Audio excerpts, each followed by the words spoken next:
Kembali bersama kami Indonesia Air Solution dari dari iGrowth Indonesia Channel. Eh Telah 1,5 jam lebih nih Om Denny kita diskusi tentang ketenaga kerjaan dan masih ada pertanyaan dari fanpage kita khususnya dari Pak Andri Kusmana. Nanti kita jawab ya Pak Andri Kusmana ya.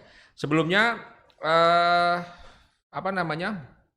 Kita juga nanti Senin yang akan datang kita akan live juga terkait kajian Indonesia Relation atau KIR yang ketujuh ya. Nah itu sama ya, tapi ini lebih fokus kepada apa namanya kajian Indonesia Relation yang memang telah 7 kali ya, atau yang yang telah 7 gelombang kita hadirkan. Dan jangan lupa nanti hari Kamisnya tanggal 13 Juli atau Kamis yang akan datang 2020 kita akan bahas tentang Omnibus Law. Nah, dengan siapa? Pasti ditunggu-tunggu. Dengan siapa? Oleh Ibu Mirah Sumirat ya. Beliau adalah Presiden Aspek ya, Asosiasi Serikat Pekerja Indonesia. Nah, ini menarik nih. Teman-teman, kalau perlu dari sekarang dicatat waktu dan tanggalnya ya. Nah, kita akan berdiskusi tentang Omnibus Law. Baik, sebelumnya ya, ini saya selalu seger banget nih ya dari tadi kita diskusi kok nggak ngantuk-ngantuk gitu ya. Ternyata ini ada resep juga nih, Fresh and Frost nih, kopi yang sangat luar biasa menemani diskusi kita. Teman-teman yang mau memiliki nanti silakan yang ada di bawah itu ya, yang sedang berjalan tuh nanti ya di running text-nya silakan nanti menghubungi ya. Baik, kita jawab dulu pertanyaan dari Pak Andri Kusmana di fanpage kita. Ya, tapi jangan lupa teman-teman yang sedang menyaksikan ya, subscribe YouTube kami ya, iGrowth Indonesia Channel ya. Dari Pak Andri Kusmana pertanyaannya, jika karyawan tidak mau di PHK oleh perusahaan karena efisiensi, bisakah perusahaan meminta mediasi ke Disnaker? Nah, ini. Nah, kayaknya Pak Andri mewakili HR-nya ya. Ya, ini nanti dijawab Pak. Ya. Ayo, silakan. Baik, terima kasih Pak Andre. Ini belum tentu mewakili HR-nya. Ya belum tentu. Canda Pak saya Pak. Mewakili karyawan juga bisa. Bisa jadi. Kan pengen tahu perusahaan bisa nggak kira-kira gitu ya. Baik, Pak Andre dan teman-teman sekalian. Pada prinsipnya segala pengaduan memang bisa diajukan ya kepada Disnaker. Ya. Nanti kan tinggal disesuaikan ini masuk kategori apa, perselisihan apa, kemudian penyelesaiannya disesuaikan juga prosedurnya. Yang pasti harus dilalui dengan metode bipartit dan sebagainya. Nah, menjawab pertanyaan Pak Andre ya tadi ya. Pak Andre tadi ini, maka apakah karyawan boleh menolak apabila perusahaan melakukan efisiensi? Ya. Kita coba bahas dulu sedikit tentang efisiensinya. Ya. Efisiensi itu di dalam Undang-Undang 13 2003 ada diatur di bab 12 tentang PHK. Itu khususnya di pasal 163. 163 ya. Tetapi kalau nggak salah ayatnya ada di ayat 3 kalau nggak salah ya. Nah, ada yang menarik, lagi-lagi menarik nih Pak. Ada yang menarik di dalam pasal tersebut ya mengenai efisiensi. Ternyata efisiensi menurut pasal tersebut di Undang-Undang 13 itu bisa dilakukan apabila syarat pertamanya sudah terpenuhi. Apa syarat pertamanya? Perusahaan tutup. Jadi kalau perusahaan yang nggak tutup, itu jadi lebih menarik lagi kan begitu.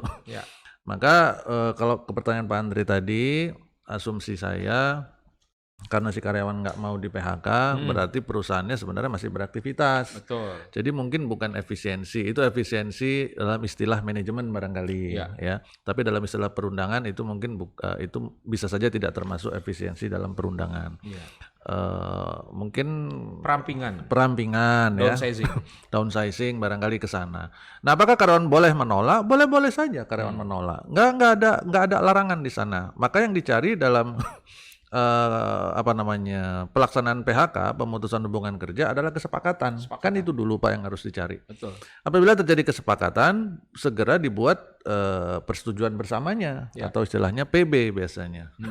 Tapi kalau tidak tercapai kesepakatan, maka salah satu pihak atau kedua pihak boleh mengajukan prosedur penyelesaian perselisihan hubungan industrial.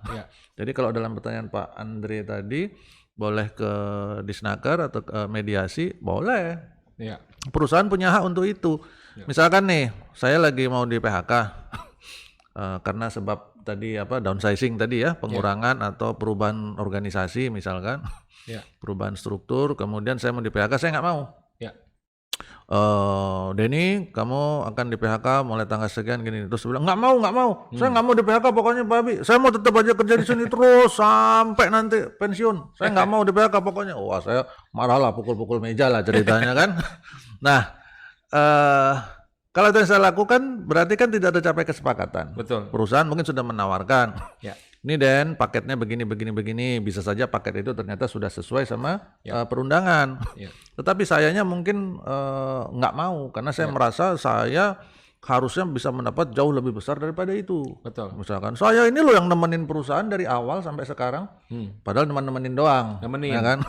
Tuh, nah itu bisa saja terjadi dalam diskusi, dalam upaya untuk mencapai kesepakatan. Sehingga ujungnya tidak tercapai kesepakatan. Dan dalam hal tidak tercapai kesepakatan seperti yang saya sampaikan tadi, maka perusahaan bisa saja ya sudah Den, kalau gitu kita nggak tercapai kesepakatan ya, maka masalah ini saya akan angkat ke mediasi, sampaikan kepada Disnaker. Sehingga upaya yang tadi dilakukan untuk berdiskusi mencari kesepakatan dengan saya, di mana saya tidak setuju tadi, itu akan dianggap sebagai bipartit. Betul. Tentu dengan memenuhi persyaratan-persyaratannya. Begitu Pak Abi. Baik, Pak Andri Kusmana terjawab ya. Jadi sekali lagi itu prosedur yang harus dilalui. Baik, kita kembali lagi ke pertanyaan PR yang masih terus belum bisa terjawab saking banyaknya nih. Dan penting juga bagi teman-teman yang juga sekarang sedang menyaksikan, bukan berarti pertanyaan teman-teman yang tadi sudah dilayangkan di fanpage, pertanyaan yang ada di sini nggak penting, ini penting juga nih. Lanjut, bagaimana sistem hukum ketenagakerjaan pada masa pandemi COVID-19 ini masih sama ataukah beda? Adakah yang ini nggak usah nih, bukan nggak usah, yang ini kayaknya nggak mungkin bisa diterapkan gitu ya, yang ini kayaknya memang masih bisa. Nah gimana nih Om Denny? Baik, teman-teman sekalian, hukum kalau disebut sebagai hukum positif itu artinya hukum yang existing atau yang berlaku hari ini. Ya. Sepanjang tidak ada perubahan, maka itu akan tetap diberlakukan. Ya. Nah, dalam konteks terjadi pandemi ini, urusannya sama masalah ketenagakerjaan, perlu saya sampaikan, sama sekali tidak ada perubahan. Jadi hukum ketenagakerjaannya nggak akan berubah. Maksudnya tidak berubah dalam konteks pandemi ini, dan tetap harus dipatuhi oleh semua pihak. Betul. Oh, tapi kan dia work from home, tapi kan dia dirumahkan, tapi kan dia boleh nggak dibayar, boleh dikurangi dan sebagainya. Maka saya sampaikan bahwa yang tadi tapikan tadi, itu semua bunyi hukum juga. Bunyinya hukum kita begitu.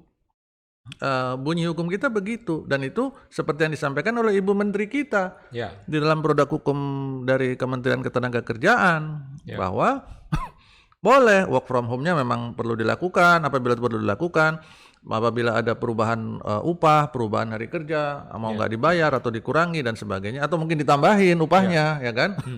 Itu boleh-boleh saja, cuman prosedurnya sudah ditentukan, dibicarakan, dirundingkan, dan dicapai kesepakatan. Dan itu bunyi undang-undang. Itu adalah bunyi hukum kita, sehingga sama sekali tidak ada perubahan. Betul. Nggak ada perubahan. Ini hanya masalah menegakkan salah satu pasal yang ada di dalam hukum ketenagakerjaan kita. Jadi sekali lagi teman-teman semua, marilah kita tidak menggunakan alasan pandemi untuk mengakal-ngakalin penerapan hukum di perusahaan kita. Ya. Sekali lagi yang saya sampaikan di awal, esensi profesionalisme. Kemudian kita seringkali di HR mengklaim diri kita adalah business partner. Itu kan propaganda kita tuh biasanya. Di HR, propaganda HR, saya business partner. Wah, bangga dengan business partner. Apalah artinya business partner? Apabila ternyata kita juga ikut membantu, bahkan mengaminkan, bahkan memfasilitasi segala kecurangan, kelicikan yang akan dilakukan oleh oknum-oknum perusahaan. Itu artinya bukan business partner, tapi partner in crime. Atau business fighter. Business fighter ya. Nah, itu jadinya harus jelas ya business fighter. Betul. Business partner atau business fighter. Nah, kalau saya kasih istilahnya business partner atau PIC. PIC. Partner in crime. Business partner apa ini? Partner Ngeri. dalam mengembangkan atau partner in crime? Ngeri. Ya, jadi itu yang perlu kita perhatikan, dan saya nggak bosan-bosan menyampaikan kepada teman-teman di HR bahwa tugas tanggung jawab kita pada saat kita menerima jabatan sebagai HR, apalagi pimpinan HR di perusahaan, itu tanggung jawabnya juga dunia akhirat. Betul. Ya, karena kita mengurusin banyak orang, dan di tangan kita lah ada kewenangan untuk memutuskan sesuatu yang akan berdampak kepada hajat hidup orang banyak. Demikian Pak Abi. Baik, kita lanjut ke pertanyaan berikutnya. Nah, ini juga nanti terkait sama pertanyaan ini, nyambung nih sama event kita di hari Kamis nanti tanggal 13 Juli 2020, masih di Indonesia Air Solution, dan kita akan menghadirkan Ibu Mirah Sumirat, Presiden Aspek, Asosiasi Serikat Pekerja Indonesia. Nah, sementara ini pertanyaan ini kita jawab dulu di sesi ini, nggak apa-apa. Apa itu Omnibus Law Cipta Kerja? Mengapa menjadi momok yang menakutkan buat para pekerja? Wow, aku takut gitu ya. Nah, aku takut. Tapi nanti ini akan jadi bahasan khusus ya di next event Indonesia Air Solution hari Kamis yang akan datang. Sementara dijawab dulu Om Denny. Baik, teman-teman sekalian, Omnibus Law atau Undang-Undang Cipta Kerja, atau dulu ada yang menyebutnya sebagai Undang-Undang Cilaka, ya, itu dan yang memberikan istilah Cipta itu, Kerja maksudnya, ya kan, yang memberikan Cipta Lapangan Kerja. Cipta Lapangan Kerja. Yang memberikan istilah itu juga orang yang menerbitkannya, kemudian sekarang sudah dirubah sendiri, ya kan. Tapi sebagian teman-teman di luar sana masih banyak yang menggunakan istilah tersebut. Terlepas dari apapun istilahnya, yang saya pahami, saya bukan orang yang terlibat langsung dalam pembahasannya. Latar belakang dari Omnibus Law ini adalah undang-undang di atas undang-undang. Garis besarnya kurang lebih seperti itu. Jadi itu semacam jalur pintas untuk menyederhanakan berbagai macam undang-undang yang ada di sebuah negara. Ya. Dan memang benar bahwa konsep Omnibus Law ini sudah ada dan dilakukan dalam praktek di beberapa negara lain. Ya. Mengenai kondisi kita di Indonesia, ada beberapa undang-undang yang akan diterobos dengan pembentukan undang-undang baru ini, Omnibus Law ini. Salah satunya yang berhubungan dengan ketenaga kerjaan. Nah, itulah yang disebut Cipta Lapangan Kerja dan sebagainya, sekarang Cipta Kerja atau apalah nama terbarunya sekarang ya. Itu yang dilakukan. Tujuannya kalau yang saya lihat, kayaknya tujuannya bagus, mulia, karena dirasa investasi sekarang lagi susah, perekonomian lagi berat, persaingan usaha sangat ketat, sehingga perusahaan membutuhkan support. Di sisi lain perizinan semakin susah, kemudian tekanan-tekanan undang-undang yang lain dan sebagainya, itu membuat para pengusaha kita di negara kita merasa begitu banyak kesulitan. Nah, oleh karenanya dibuatlah sebuah undang-undang baru untuk menyederhanakan, salah satunya juga memotong jalur perizinan dan sebagainya. Dalam konteks itu sih kelihatannya bagus. Nah, pada saat bicara tentang masalah ketenaga kerjaannya, di sana juga dibahas tentang masalah pesangon, masalah hubungan kerja PKWT atau kontrak, masalah outsourcing, kemudian masalah upah minimum, kemudian masalah fasilitas dan kesejahteraan karyawan yang lain. Nah, ini yang menjadi menarik. Nah, kan lagi-lagi menarik nih istilah kita nih. Ini yang menjadi menarik. Kenapa menarik? Karena bagi kalangan karyawan atau dalam hal ini diwakili oleh teman-teman serikat pekerja, mereka merasa bahwa ini akan memberikan beban yang sangat berat kepada rekan-rekan pekerja. Dengan kekhawatiran atas rancangan yang dimiliki sekarang. Saya nggak tahu rancangan itu munculnya dari mana, apakah memang itu faktanya yang ada dibahas di dalam ruangan pembahasan sana, atau itu rancangan sudah dimodifikasi sehingga atas kepentingan tertentu dan sebagainya ya. Ya. Saya tidak tahu. Tetapi apabila memang itu yang dibahas, maka beban berat yang akan ditanggung oleh para pekerja itu memang menjadi terlihat jelas. Dan ini yang menjadi momok. Atau dalam bahasa planetnya nightmare. Ya. Jadi mimpi buruk. Ya. Jadi mimpi buruk ini namanya buat pekerja. Ini cara pandang dari teman-teman pekerja dan serikat pekerja. Nah, saya belum ingin membahas detail tentang isinya karena itu nanti jadi materi diskusi kita trio. Diskusi kita trio. Tapi bukan trio macan ya. Trio kita akan berdiskusi dengan Ibu Mira Sumirat ya di hari Kamis depan. Kita bahas tuntas ya Omnibus Law, tentang Omnibus Law yang akan datang. Itu versi cara pandang serikat pekerja dan pekerja. Nanti kita akan atur sesi berikutnya itu cara pandang pengusaha. Berimbang ya. Sehingga berimbang dan masing-masing bisa memahami. Ya kan? Dalam konteks ini, dalam konteks cara pandang serikat atau cara pandang pekerja, saya pribadi menjadi sangat bisa memahami bahwa ini menjadi kekhawatiran, ketakutan bagi para karyawan di Indonesia hari ini karena bayangan mimpi buruk tadi yang kalau ini sampai diketok palu, maka mereka akan kehilangan berbagai macam hal yang selama ini dilindungi oleh undang-undang. Sehingga si para pekerja ini menjadi merasa tersingkirkan lah kurang lebih begitu, merasa tidak diperhatikan lagi gitu. Nah ini yang seharusnya yang menurut saya perlu mendapatkan perhatian besar. Tantangan besarnya bagi para pembuat undang-undang ini adalah saya justru nggak menyoroti pemerintah dalam hal ini Pak Abi. Sorotan saya kepada pembuat undang-undangnya. Karena ini belum jadi undang-undangnya. Belum disahkan. Masih dibahas sama para pembuat undang-undang yang terhormat itu, gitu kan. Jadi sorotan saya kepada mereka. Mereka ini para pembuat undang-undang ini kan wakil rakyat apa wakilnya siapa, gitu kan. Nah, kalau mereka menjadi wakil rakyat, maka seharusnya mereka berpikir bagaimana rakyat mereka hari ini sudah cukup sejahterakah rakyat mereka yang diwakili.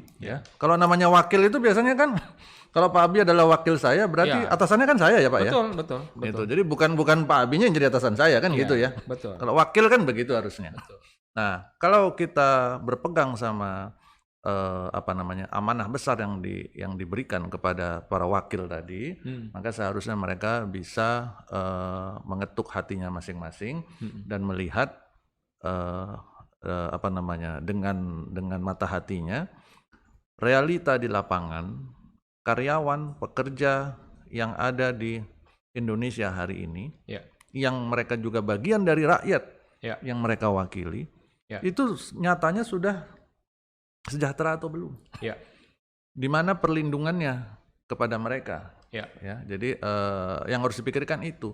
Nggak salah mereka memikirkan bagaimana suasana investasi, perekonomian, industri supaya jadi lebih bagus. Itu bagus, setuju. Tapi bukan dengan mengorbankan rakyatnya. Begitu kurang lebih sih dari saya Pak Abi. Oke, secara tuntas nanti next event tanggal Kamis yang akan datang ya, tanggal 13 Juli 2020. Agustus Pak Abi. Tanggal 13 Juli. Wah, kayaknya mau tambah muda ya. 13 Agustus 2020, Kamis yang akan datang kita akan bahas tuntas bersama Ibu Mira Sumirat, ya Presiden Aspek Asosiasi Serikat Pekerja Indonesia dari sisi mewakili ketenagakerjaan ya, versi bagaimana kita membahas tentang Omnibus Law. Nah, untuk itu teman-teman yang juga ada di Zoom ya, Zoom meeting bisa juga nanti disaksikan hari Senin yang akan datang. Kita akan fokus pertanyaan dari Zoom meeting dan juga tetap dibuka pertanyaan dari fanpage kami dan dari YouTube ya. Jadi banyak channel yang kita buka agar terus bisa dimanfaatkan diskusi ini ke berbagai macam media yang kita punya ya. Baik, satu pertanyaan lagi Om Denny untuk menjadi kesimpulan bukan kesimpulan sih, menjadi penutup dari sesi kita hari ini, yaitu pertanyaan Pekerja kontrak diputus sebelum masa kontrak berakhir seharusnya sesuai ketentuan mendapatkan kompensasi sisa waktu kontrak. Pada kenyataannya karena pandemi COVID-19 ini pekerja kontrak diputus begitu saja dengan 1 bulan gaji. Nah, ini bagaimana menurut pandangan rekan-rekan sekalian atau dalam konteks normatifnya bagaimana ini? Baik, teman-teman sekalian, ini yang tadi saya bilang kalau kita kalau teman-teman mengikuti apa yang kita bahas sebelumnya, kita jangan menjadi euforia. Betul. Dengan mengangkat apa-apa gara-gara COVID, apa-apa gara-gara pandemi. Kasihan COVID disalahin terus ya. Kasihan dia jadi kambing hitam. Oke. Nah, padahal nggak tahu warnanya apa. Ya. Jadi jangan selalu mengangkat COVID atau pandemi sebagai alasan untuk membenarkan pelanggaran-pelanggaran yang kita lakukan. Betul. Ya. Seperti tadi disampaikan, hukumnya tidak berubah. Sekali lagi teman-teman, hukumnya tidak berubah. Tetap ada, tetap seperti itu hukumnya, penegakan pasalnya itu juga ada. Betul. Yang berbeda kan pasal 55-nya yang dikedepankan sekarang, kesepakatan tadi itu ya. Kesepakatannya tadi. Sepakatan. Nah, sekarang kembali ke masalah PKWT. PKWT itu kalau diputuskan sebelum habis masa berlakunya, pasalnya udah jelas, ada di dalam pasal 61 dan 62 di Undang-Undang 13 tahun 2003. Yang secara sederhana bisa disebut berarti bayar sisa kontrak, kan begitu. Sederhananya begitu ya. Tentu ada variasi-variasi lainnya, tapi kita membahas secara umumnya bayar sisa kontrak. Apabila itu tidak dilakukan, maka terjadilah pelanggaran. Dan alasan tidak membayar sisa kontrak, apalagi hanya dengan memberikan 1 bulan gaji atau 1 bulan upah, dengan mengatasnamakan COVID, itu nggak ada hubungannya sama sekali. Nggak nyambung. Menarik sekali gitu kalau si oknum HR dan oknum perusahaan lagi-lagi mengatasnamakan COVID untuk bayar karyawan sisa kontrak hanya 1 bulan gaji. Itu nggak make sense. Nggak make sense, Bapak Ibu, teman-teman sekalian. Ya. Jadi kalau yang ditanya bagaimana kita mensikapi ya? Mensikapinya? Kalau bagaimana kita mensikapinya dalam hal ini kita sebagai karyawan, ya tentu ada hak hukum bagi si karyawan untuk mengajukan keberatan atau tuntutan atau gugatan melalui proses penyelesaian perselisihan hubungan industrial berdasarkan Undang-Undang 2 2004. Prosedurnya tadi kita udah bahas berkali-kali dengan bipartit, mediasi, PHI dan sebagainya tadi. Ya. Tetapi yang saya benar-benar tekankan kepada teman-teman karyawan sekalian supaya berhati-hati, jangan sampai melibatkan emosi keterlaluan, mengedepankan emosi dalam penyelesaian masalah ini. Betul. Sehingga beresiko menempatkan posisi kita sendiri sebagai karyawan dalam posisi yang susah. Bisa saja kondisinya kita karyawan berada dalam posisi yang benar karena kita menuntut haknya. Tapi karena kita lagi emosi, tiba-tiba yang di hadapan kita ditonjok. Wah, dapat kasus baru nanti gitu loh. Betul. Ya, jadi kita juga harus bisa menjaga ketenangan tadi, mengendalikan diri. Karena memang ini ranahnya sudah masuk ke ranah hukum, ikuti prosedur hukumnya. Bahwa itu akan butuh proses, butuh effort, ya sudah kita jalani. Ya. Tapi apakah boleh disepakati Pak kalau dikasih 1 bulan? Sah-sah saja, silahkan. Kalau si karyawan merasa, sudahlah saya nggak mau repot, terserah, ntar kan gua tagih di akhirat misalkan gitu. Ya kan? Wah itu dalam itu Pak. Itu menarik banget itu. Kalau dia bilang itu ya terserah gitu kan. Alamatnya itu, susah kalau di sana masalahnya. Alamatnya susah itu kalau ntar di akhirat nunggunya ya kan. Ya nggak apa-apa. Itu bagi perusahaan atau HR yang memang memiliki kepribadian atau karakter yang positif, kalau sudah disampaikan seperti itu dia seharusnya menangis, Pak. Betul. Dia seharusnya bersedih dan justru lebih takut. Betul. Gitu. Karena itu masalah nggak selesai sekali berarti. Betul. Ya, sehingga sekali lagi saya sampaikan itu kepada teman-teman karyawan ya. Mensikapinya, hak hukumnya ada. Bagi teman-teman yang ada di posisi HR atau di posisi manajemen, di posisi perusahaan dalam hal ini, apabila kasus yang terjadi seperti ini, tentu tanggung jawab kita sebagai bisnis partner yang kita bangga-banggakan tadi, kita harus bisa mengingatkan si partner kita. Betul. Ingatkan kepada mereka gitu loh bahwa ini resikonya begini begitu. Ya. Dan Ada kadang yang nanya nih Pak Abi, Ya. aku udah ngingetin, tapi terus sama bosku aku malah dibentak. Kamu tuh yang gaji sopo. Nah, Wah, susah tuh kalau itu kalau udah dibentak kayak gitu, yang bayar gaji kamu siapa? Karyawan apa saya gitu kan? Kalau udah dibentak seperti itu, maka yang saya sarankan kepada teman-teman HR adalah menyampaikan kepada mereka, oke, saya sudah menyampaikan karena ini esensi profesionalisme kita, tetapi setelah disampaikan perusahaan atau bos memilih untuk tetap melanggar. Maka yang harus kita lakukan adalah tidak hanya bekerja keras dan bekerja cerdas, tetapi bekerja aman. Bagaimana bekerja amannya? Kemaslah praktek atau kegiatan mengingatkan kepada partner kita yang di perusahaan itu tentang resiko pelanggarannya menjadi sebuah alat bukti. Dan itu perlu bisa dibuktikan karena pada saat nanti beracara di pengadilan di kemudian hari apabila ini jadi masalah, kita sebagai HR harus bisa menunjukkan bukti bahwa kita sudah menjalankan tugas kita, mengingatkan kepada pimpinan perusahaan. Sehingga bukan kita yang masuk penjara kalau ujungnya penjara, Pak. Gitu loh. Bisa dibalikin, ya udahlah. Presiden aja masuk penjara sana gitu kan. Begitu kurang lebih Pak Abi. Oke, semakin menarik tapi waktu juga yang membatasi kita untuk berdiskusi pada sesi Indonesia HR Solution ya. Tapi nggak usah khawatir, rekan-rekan yang pertanyaan belum terjawab, kita masih ada satu sesi lagi nanti di hari Senin ya, tanggal 10 Agustus 2020. Begitupun teman-teman yang juga sudah melayangkan pertanyaan via Zoom ya. Nanti kita juga akan buka Zoom untuk beberapa peserta ya yang memang secara private nanti bisa kita jawab juga pertanyaannya. Tetapi tetap secara umum kita akan buka channel kita ya, iGrowth Channel ya, iGrowth Indonesia Channel pada hari Senin nanti tanggal 10 Agustus 2020 di YouTube kita ya, YouTube iGrowth Indonesia Channel.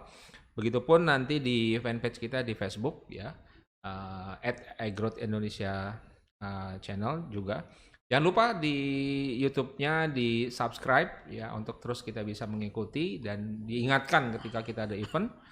Untuk itu sekali lagi saya ucapkan apresiasi yang sangat luar biasa kepada Om Denny Makarim yang telah menemani kita dan terus setia untuk membahas kajian ketenagakerjaan, dan ini penting bagi kita untuk terus mengawal setiap proses ini dengan hukum yang bijak ya, bukan hukum hanya untuk menginjak. Nah itu yang nggak penting bagi kita untuk saling menginjak karena kita satu bangsa, satu negara, terus untuk bisa hadir dalam sebuah kedamaian, dalam sebuah proses yang saling menguntungkan. Terima kasih dari saya Abi Darda sebagai host, dan acara ini saya akhiri dengan mengucapkan sukses untuk karir kita ke depan dan mudah-mudahan badai COVID ini segera berlalu. Amin. Dan sukses terus untuk karir kita semua. Terima kasih. Saya ucapkan mohon maaf apabila ada hal-hal yang salah dari kami. Wassalamualaikum warahmatullahi wabarakatuh. Waalaikumsalam.